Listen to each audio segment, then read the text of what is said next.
মা জানো, আজ আমার পাকা জাম খেতে খুব ইচ্ছে করছে। তুমি আমাকে পাকা জাম এনে দিবে? মা টুকি, তুই পাকা জাম খাবি? কিন্তু পাকা জামের তো অনেক দাম। আমি তোকে পাকা জাম এনে দিব কোথা থেকে বলতো? আমি এত কথা শুনতে চাই না মা, আমার পাকা জাম খেতে ইচ্ছে করছে। তুমি আমাকে পাকা জাম এনে দিবে, ব্যাস এটাই আমার শেষ কথা। মারে, তুই তো কখনো এত জেদ করিস না, তাহলে আজ এত জেদ কেন করছিস? সত্যি করে বলতো, তুই পাকা জাম কোথায় দেখেছিস? মা, আমি পারুলকে দেখেছি পাকা জাম খেতে। আমি পারুলের কাছে একটা জাম দিয়েছি বলে পারুল আমাকে কত কথা শোনালো জানো। ও আরো বলেছে তুমি আমাকে কখনো পাকা জাম খাওয়াতে পারবে না। হ্যাঁ রে মা, পারুল তো ঠিক কথাই বলেছে। আমি তো সত্যি সত্যি তোকে পাকা জাম এনে খাওয়াতে পারবো না, কারণ এখন পাকা জামের অনেক দাম। আর আমার কাছে অত টাকা নেই যে তোকে পাকা জাম এনে দিব।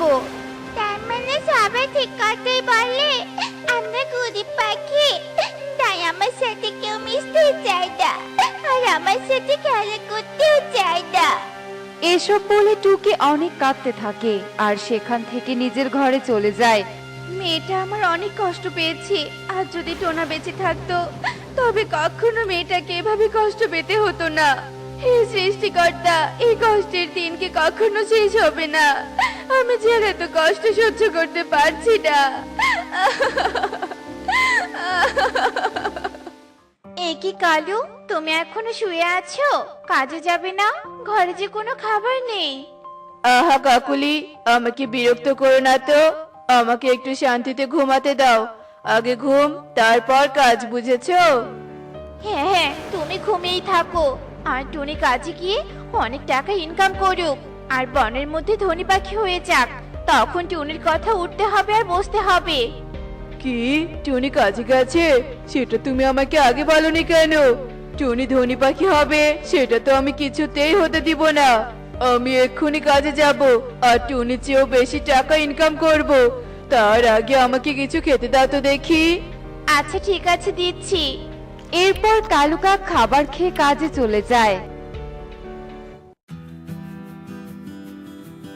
যাক বাবা, কালুকে টুনির কথা বলে তবুও কাজে পাঠাতে পেরেছি, এটাই অনেক। নয়তো কালু এখনো পড়ে পড়ে ঘুমাতো। যাই, এবার আমি ঘরের কাজগুলো সেরে ফেলি। এরপর কাকুলি ঘরের কাজ করতে থাকে আর অন্যদিকে টুনি টুকিকে বলতে থাকে, মা টুকি, আমি কাজে যাচ্ছি, তুই সাবধানে থাকিস। আচ্ছা ঠিক আছে মা, তুমিও সাবধানে যেও। আমাকে নিয়ে তোকে চিন্তা করতে হবে না, আমি সাবধানেই যাব। এ কথা বলে টুনি কাজে চলে যায় আর এভাবেই বিকেল হয়ে আসে। টুনি কাজ থেকে ফেরার সময় তোতাকে দেখতে পায়। তোতা কিছু পাকা জাম নিয়ে বাড়িতে যাচ্ছে। তা দেখে টুনি বলতে থাকে, এ কি, তোতা দাদা মনে হচ্ছে পাকা জাম নিয়ে যাচ্ছে, কিন্তু তোতা দাদা পাকা জাম কোথায় পেলো? জিজ্ঞেস করে দেখি তো। তোতা দাদা, তুমি এই পাকা জামগুলো কোথায় পেয়েছো? এ বনে তো কোথাও জাম গাছ নেই। হ্যাঁ রে টুনি, তুই ঠিকই বলেছিস, বনে কোথাও জাম গাছ নেই। এই পাকা জামগুলো আমি পাশের বন থেকে নিয়ে এসেছি। তুই চাইলে পাশের বন থেকে এমন পাকা পাকা জাম নিয়ে আসতে পারিস। সত্যি বলছো তোতা দাদা? পাশের বনে জাম গাছ আছে? তাহলে তো পাশের বনে যেতেই হয়। মেয়েটা আমার সেদিন পাকা জাম খাওয়ার জন্য ভীষণ জেদ করেছিল, কিন্তু টাকার অভাবে মেয়েটাকে আমি জাম কিনে খাওয়াতে পারিনি। টুনি, তাহলে তুই পাশের বনে যা, সেখানে গেলে তুই অনেক জাম গাছ পেয়ে যাবি। সেখান থেকে তোকে টাকা দিয়ে জাম কিনে আনতে হবে না। এ কথা বলে তোতা সেখান থেকে চলে যায় আর টুনি তোতার কথা মতো পাশের বনে যায় জাম আনতে। আর সেখানে গিয়ে টুনি অনেক জাম গাছ দেখতে পায়। তা দেখে টুনি বলতে থাকে, আরে বাহ, এখানে তো সত্যি অনেক জাম গাছ, আর গাছে কত জাম। আমি বরং এখান থেকে কিছু জাম নিয়ে যাই, টুকি দেখলে ভীষণ খুশি হবে। এরপর টুনি জাম গাছ থেকে কিছু পাকা জাম পেড়ে নেয় আর বাড়িতে আসতে থাকে। তখন টুনি একটা ছাগলকে দেখতে পায়। সাহায্য করো, কেউ আমাকে সাহায্য করো, আমি যে অনেক বড় বিপদে পড়ে গেছি।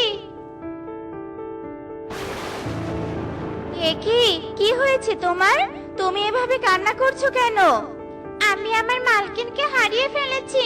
তুমি কি আমাকে মালকিনের কাছে পৌঁছে দিবে? আমি তো তোমার মালকিনকে চিনি না। কে তোমার মালকিন? আমাকে বলো, আমি নিশ্চয়ই তোমাকে সাহায্য করব। আমার মালকিন হচ্ছে মানুষ, আর আমি মানুষের গ্রামেই থাকি। কিন্তু আমি ঘাস খেতে খেতে কখন যে মানুষের গ্রাম ছেড়ে বনে চলে এসেছি তা বুঝতেই পারিনি।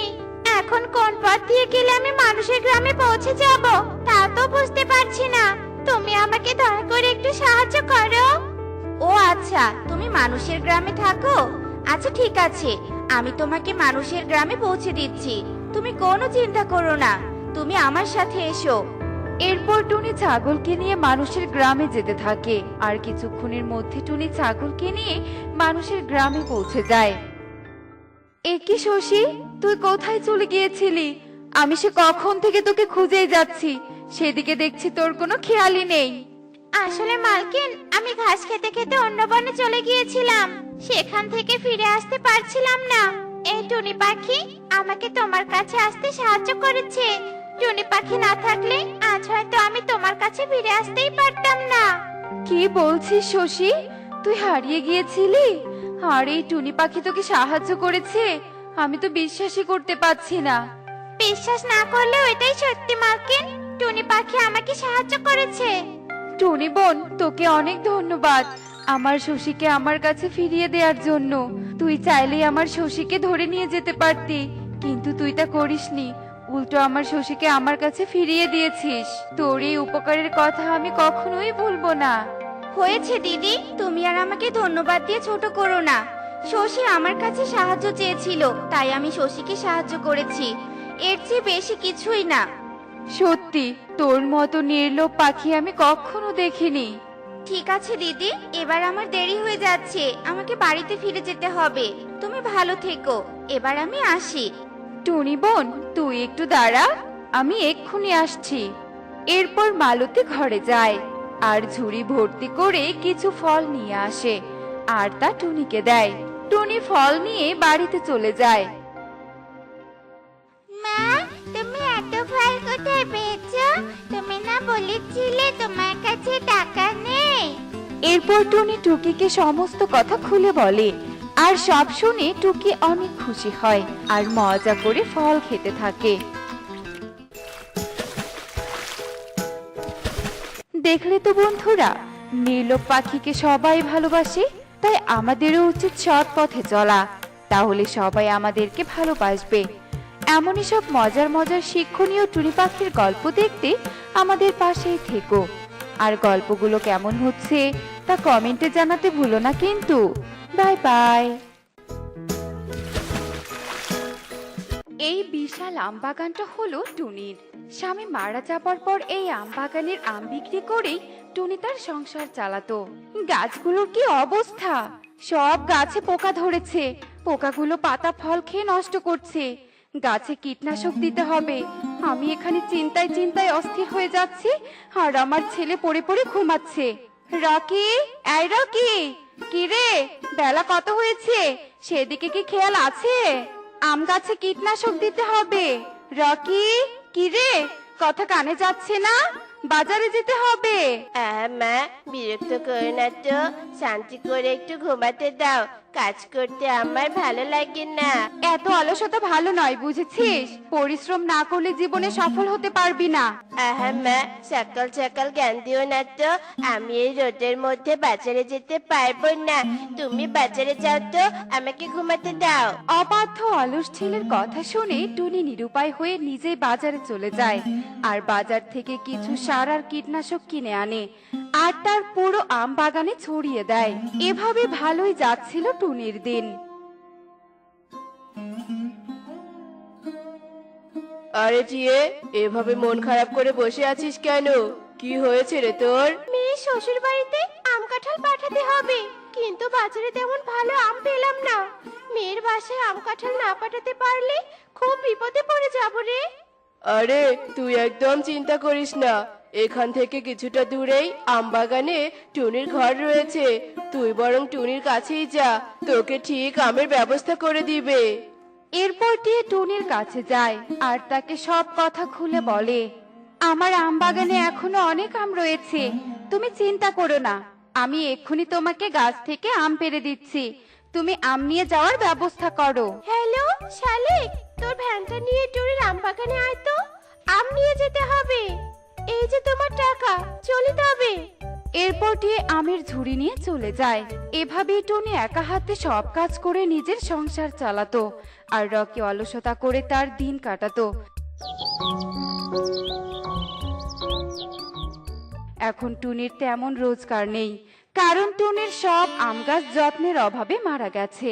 রকি, তুই কি কখনো পরিশ্রমী হবি না? এভাবে আর কতদিন বলতো? একা হাতে আমাকেই সব সামলাতে হতো, যার কারণে গাছের ঠিক করে যত্ন নিতে পারিনি, ফলে সব গাছ মরে গেল। আজ আম বাগানও নেই, আর রোজগারও নেই, নুন আনতে পান্তা ফুরাচ্ছে, আর তোর এসব ব্যাপারে কোনো চিন্তাই নেই। মা, এসব ছোটখাটো কাজ আমি করব না। আমি এমন কিছু করতে চাই যাতে কম পরিশ্রম করে বড়লোক হওয়া যায়। দেখো, একদিন আমরা অনেক ধনী হব। শুধু স্বপ্নই দেখ, পরিশ্রম ছাড়া কোনো কাজে সফলতা আসে না। ঘুমানো ছাড়া তো আর কোনো কাজই পারিস না। আর চিৎকার করো না তো। আচ্ছা ঠিক আছে, আমি আজকে বনে কাজ খুঁজতে বের হব। এরপর বিকেল হতে রকি কাজ খুঁজতে বনে বেরিয়ে পড়ে, আর সে চিন্তা করে সে কি কাজ করবে। এমন সময় সে একটা মুদির দোকান দেখতে পায়। ময়ূর কাকু, আপনি এই দোকান চালিয়ে কত টাকা রোজগার করেন? ভালোই রোজগার হয়, যা রোজগার হয় তা দিয়ে 3 বেলা পেট ভরে খাবার খেতে পারি, থাকা খাওয়ার কষ্ট করতে হয় না। সে তো আমি কাজ না করেও কোনো না কোনো ভাবে পেট ভরে খেতে পারি। না, এখানে আমি কাজ করব না। এই বলে রকি সেখান থেকে চলে যায়, আর আশেপাশে ভালো করে দেখতে থাকে। আমি এমন জায়গায় কাজ নিব যেখান থেকে আমি কম সময়ে ধনী পাখি হতে পারবো। আরে, ওই তো একটা সোনার দোকান। সোনার তো অনেক দাম, তবে আমি এই সোনার দোকানেই কাজ করব। কি চাই এখানে? আমার একটা কাজ চাই। আপনার দোকানে কি একটা কাজ হবে? হ্যাঁ, আমার দোকানের জন্য আমি একটা কর্মচারী খুঁজছিলাম, তা তুই আমার দোকানে ঠিক করে কাজ করতে পারবি তো? হ্যাঁ, আমি ঠিক পারবো। এরপর রকি ঈগলের সোনার দোকানে কাজ নেয়, আর সেখানেই কাজ করতে শুরু করে। রকি, আমি খাবার খেতে বাড়ি গেলাম, তুই ভালো করে দোকান দেখে রাখিস। আর শোন, তুই যত সোনা বিক্রি করতে পারবি তত বেশি লাভ তোর হবে, তাই যত পারবি সোনা বিক্রি করবি। ঈগল নিজের বাড়িতে খাবার খেতে চলে যায়, আর কিছুক্ষণের মধ্যেই সেই দোকানে গ্রাহক আসে। এই তো গ্রাহক এসেছে। যদি আমি এদের কাছে বেশি সোনা বিক্রি করি তবে আমি মহাজনের থেকে বেশি টাকা পাবো। আমি যদি কম টাকায় সোনা বিক্রি করি তবে বেশি সোনা বিক্রি করতে পারবো। আজকে আমাদের দোকানে 50% ছাড়ে সব সোনা নিতে পারবেন। এ কথা শুনে গ্রাহক অনেক খুশি হয়, আর কম টাকায় তারা অনেক সোনা কিনে নিয়ে যায়। বিকেল হতেই দোকানে ঈগল আসে, আর দোকান দেখে বলে, আরে, এই দিকটার সব সোনার গহনা কোথায় গেল? মহাজন, আমি সব সোনা কম দামে বিক্রি করে দিয়েছি। কম টাকা হওয়ায় গ্রাহক বেশি সোনা নিয়ে গেছে। আপনার কত গহনা বিক্রি করে দিলাম, এখন আমার কমিশনটা দিন। কমিশন? তোকে আমি লাঠির বাড়ি দিব। একদিনে আমার দোকানের তুই 12টা বাজিয়ে দিয়েছিস, তুই এক্ষুনি আমার দোকান থেকে বের হয়ে যা। ঈগল রকিকে দোকান থেকে বের করে দেয়, আর রকি মন খারাপ করে উঠতে উঠতে জঙ্গলের দক্ষিণে চলে আসে। আমিও একদিন সোনার দোকান খুলবো আর অনেক ধনী হব, অনেক ধনী। রকি এসব কথা ভেবে যখন সামনে এগোচ্ছিল, তখন সে একটা গাছের আড়ালে এক পরীকে দেখতে পায়, যার হাতে একটা আয়না ছিল। এই তো, জাদু আয়না কাজ করেছে। আমার রাখা বাটিটা সূর্যের রশ্মিতে সোনা হয়ে গেছে। এবারে আয়না নিয়ে পরীরাজ্যে ফিরতে হবে। খুব জল পিপাসা পেয়েছে, জল যে কোথায় পাই? পরি, আমি তোমাকে সাহায্য করতে পারি। এখান থেকে একটু দূরেই একটা পুকুর আছে, যাও তুমি জল খেয়ে এসো। এত ভারী আয়না নিয়ে যেতে তোমার কষ্ট হবে তো। একে তুমি ক্লান্ত, তারপর এত ভারী আয়না নিয়ে যাবে। তুমি বরং আয়নাটা এখানে রেখে যাও, আমি পাহারা দিচ্ছি। আচ্ছা ঠিক আছে। এরপর পরি আয়না রেখে চলে যায়, আর এই সুযোগে রকি আয়না নিয়ে দ্রুত সেখান থেকে পালিয়ে যায়। আরে ওই পাখিটা কোথায় গেল? নিশ্চয়ই ওই দুষ্টু পাখি আমার আয়না চুরি করেছে, কিন্তু ওকে আয়না নিয়ে আমার কাছে আসতেই হবে। আমাকে আর পরিশ্রম করে উপার্জন করতে হবে না, আমার কাছে জাদুই আয়না রয়েছে। এবার আমি নিজে একটা সোনার দোকান দিব, এ বনের সব থেকে ধনী হব আমি। রকি প্রতিদিন জাদু আয়নাকে কাজে লাগিয়ে সূর্যের রশ্মির মাধ্যমে বিভিন্ন জিনিস সোনার করত, আর সে কিছুদিনের মধ্যে বাজারে নিজের একটা বড় সোনার দোকান দেয়। শুধু রকি তার মাকে জানিয়েছে সে পরিশ্রম করে মাটির নিচে গুপ্তধন পেয়েছে। এমনই একদিনের কথা। রকি, ভোর হয়েছে, ওঠ বাবা। এ কি, ওই আয়নাটা আবার কিসের? টুনি আয়নার ওদিকে যেতেই সূর্যের রশ্মি আয়নাতে পড়ে, আর সেই রশ্মির প্রতিফলিত হয়ে টুনির ওপর পড়তেই টুনি সোনার মূর্তিতে পরিণত হয়। এ কি হয়ে গেল? মাঝে সোনার মূর্তি হয়ে গেছে। সব আমার ভুল হয়েছে। তুমি সবসময় আমাকে ভালো করতে চেয়েছো, কিন্তু আমি শুধু আরাম করতে চেয়েছি। লোভে আমি একেবারে পরিপূর্ণ, তাই তো আজ আমার জন্য তোমার এই অবস্থা হয়েছে। আমাকে ওই পরীকে খুঁজে বের করতেই হবে। এরপর রকি পরীকে খুঁজতে বনে চলে যায়, আর পরীকে খুঁজতে থাকে। আমাকে খুঁজছিস? আমি জানতাম তুই ঠিক আসবি। এই নাও তোমার আয়না। এই আয়নার জন্য আমার মা সোনার হয়ে গেছে। আমাকে তুমি ক্ষমা করো পরি। পরি, আমার মাকে তুমি ঠিক করে দাও, ঠিক করে দাও। তুই যখন নিজের ভুল বুঝতে পেরেছিস, তবে আমি তোকে ক্ষমা করে দিলাম। এই নে, এটা জাদু জল। এই জল তোর মায়ের ওপর ছিটালেই তোর মা আগের মতো হয়ে যাবে। এরপর রকি জল নিয়ে বাড়ি যায়, আর টুনির ওপর জল ছিটাতেই টুনি একদম ঠিক হয়ে যায়। এরপর রকি মায়ের কাছেও ক্ষমা চায়, আর অলসতা ছেড়ে পরিশ্রমের সাথে কাজ করতে থাকে। দেখলে তো বন্ধুরা, অতিরিক্ত লোভ আর অলসতার কারণে কত বড় বিপদ হতে পারে। তোমরা কিন্তু কখনো লোভ করবে না, লোভের ফল কখনো ভালো হয় না।